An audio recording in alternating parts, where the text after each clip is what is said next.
70 तासात 5 खून, नांदेडमध्ये रक्तरंजित सिरीज। भर रस्त्यात हत्या, रुग्णालयात खून, पोलिसांचा वचक संपला। नांदेडचा बिहार होतोय का? पहिल्या दिवशी 3, दुसऱ्या दिवशी 1 आणि तिसऱ्या दिवशी 1 नांदेड शहरात दर दिवसाला हत्या। एप्रिल महिना सुरू होताच नांदेड जिल्ह्यात हत्यांचं सत्र सुरू झालंय।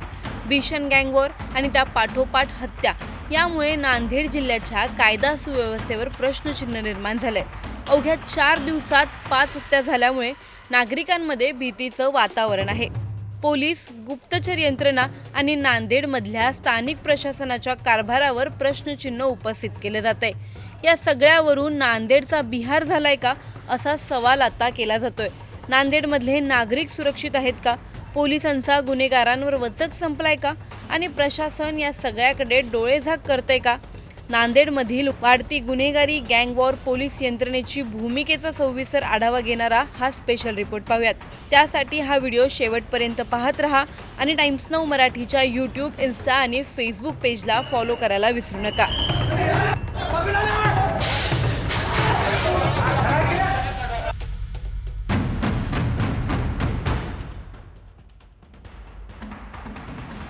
नांदेड शहरात सध्या दहशतीचं वातावरण आहे, कारण 70 तासात नांदेड शहरात एकामागोमाग एक 5 हत्या घडल्या आहेत। सुरुवात झाली कॅनल रोड परिसरातून। मध्यरात्री झालेल्या गँगवॉरमध्ये 3 जणांची निर्घृण हत्या झाली। धारदार शस्त्रांनी केलेले हल्ले आणि रक्ताने माखलेले रस्ते। शहरात पहिल्यांदाच असा उघडपणे गँगवॉर पाहायला मिळाला। या घटनेला 24 तासही उलटले नाहीत आणि मुरमुरा गल्लीत 4थ्या हत्येची घटना घडली। यातून सूड, वैमनस्य आणि गुन्हेगारीचं उघड रूप समोर आलं। या 4 हत्यांनी नांदेड शहर आधीच दहशतीखाली असताना 5वी हत्या घडली। श्रीनगर परिसरात सोनू कल्याणकर या तरुणाची भल्या पहाटे भर रस्त्यात हत्या झाली। बाईकवरून आलेल्या हल्लेखोरांनी धारदार शस्त्राने सपासप वार करून सोनूला संपवलं। लोकांच्या डोळ्यासमोर सोनूचा तडफडत जीव गेला। या सलग घटनांमुळे नांदेडमधले नागरिक घराबाहेर पडायला सुद्धा घाबरत आहेत। पण हे सगळं इथेच थांबत नाही। नांदेडमध्ये गुन्हेगारी किती बिनधास्त झाले याचं आणखी एक उदाहरण समोर आलंय।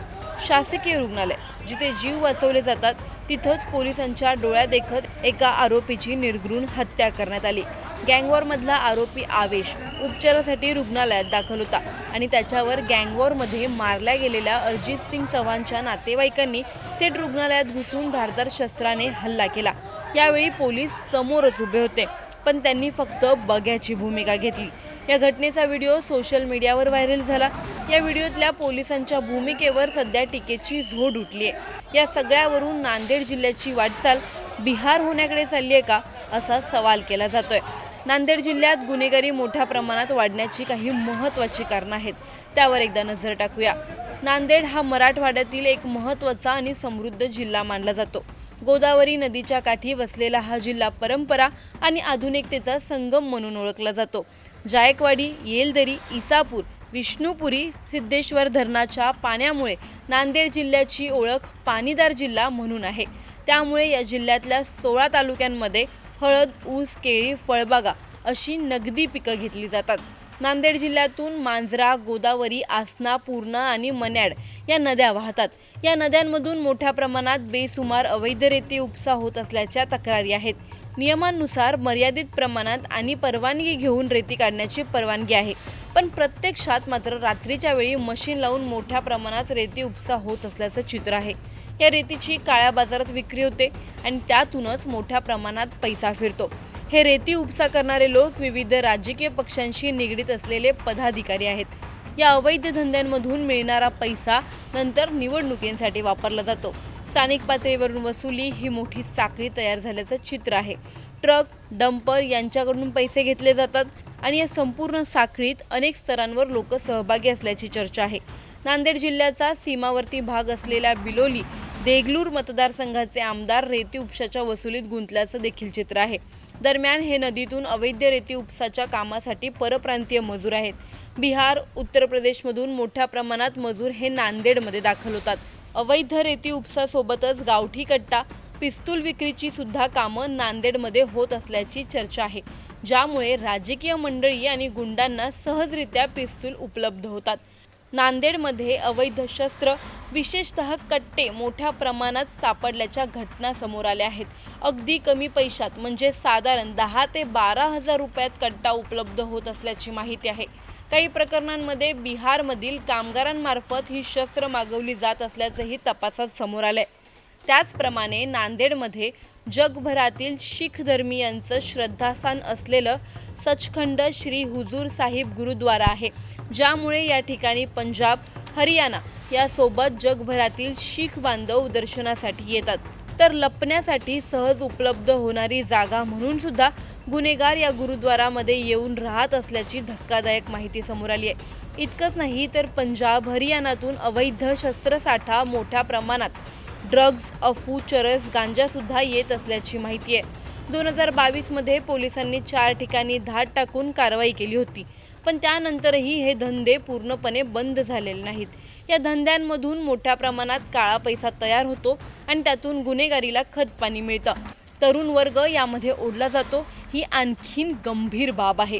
नांदेडमधल्या वाढत्या गुन्हेगारीमुळे पोलीस प्रशासनासोबतच राजकीय नेत्यांवरही टीका होते। अविनाश कुमार यांच्याकडे सध्या नांदेड जिल्ह्याच्या कायदा सुव्यवस्थेची धुरा आहे। अविनाश कुमार यांनी 6 फेब्रुवारी 2025 पासून नांदेडचे SP म्हणून पदभार स्वीकारला। सायबर क्राईम सारख्या प्रकरणांमध्ये जलद कारवाई केल्याबद्दल त्यांचे कौतुक झालं, तर गणेश विसर्जन मिरवणुकीदरम्यान घेतलेल्या कारवाईवर वाद निर्माण झाला होता। पण सध्या नांदेडमध्ये वाढती गुन्हेगारी, गँग वॉर आणि सलग हत्या प्रकरणांमुळे SP म्हणून अविनाश कुमार यांच्यावर मोठं दडपण आहे। नांदेडचे खासदार असलेले अशोक चव्हाण यांनी वाढत्या गुन्हेगारीबद्दल चिंता व्यक्त केली। या प्रकरणात जे दोषी असतील त्यांच्यावर कठोर पावले उचलण्याची गरज असल्याचं म्हटलंय। मात्र वाढत्या गुन्हेगारीच्या पार्श्वभूमीवर काही गंभीर प्रश्नही उपस्थित होतात। इतक्या मोठ्या घटनांनंतरही राजकीय नेतृत्व प्रभावी हस्तक्षेप का करत नाही? नांदेडमध्ये दीर्घकाळ राजकीय प्रभाव असतानाही गुन्हेगारीवर नियंत्रण का नाही? अशोक चव्हाण नांदेडमधले मोठे राजकीय नेते असल्यामुळे वाढत्या गुन्हेगारीवर त्यांची भूमिका महत्त्वाची ठरते। नांदेडमध्ये 70 तासात 5 खून होतात, रुग्णालयात पोलिसांसमोरच हत्या होते, भर रस्त्यात लोकांना कापलं जातं। मग नेमकं चाललंय तरी काय? पोलिसांचा गुन्हेगारांवर वचक संपलाय का? की गुन्हेगारांना कोणाचं तरी संरक्षण आहे? अवैध रेती, ड्रग्ज, शस्त्रांचा खुला बाजार आणि प्रशासन फक्त पाहताय का? राजकीय नेते फक्त प्रतिक्रिया देणार की प्रत्यक्षात काहीतरी कडक पावलं उचलणार? नांदेड जिल्हा खरंच बिहारच्या मार्गावर चाललाय का? तुमची या सगळ्यावर प्रतिक्रिया काय आहे? आम्हाला खाली कमेंट करून नक्की सांगा आणि चॅनलला सबस्क्राईब करा।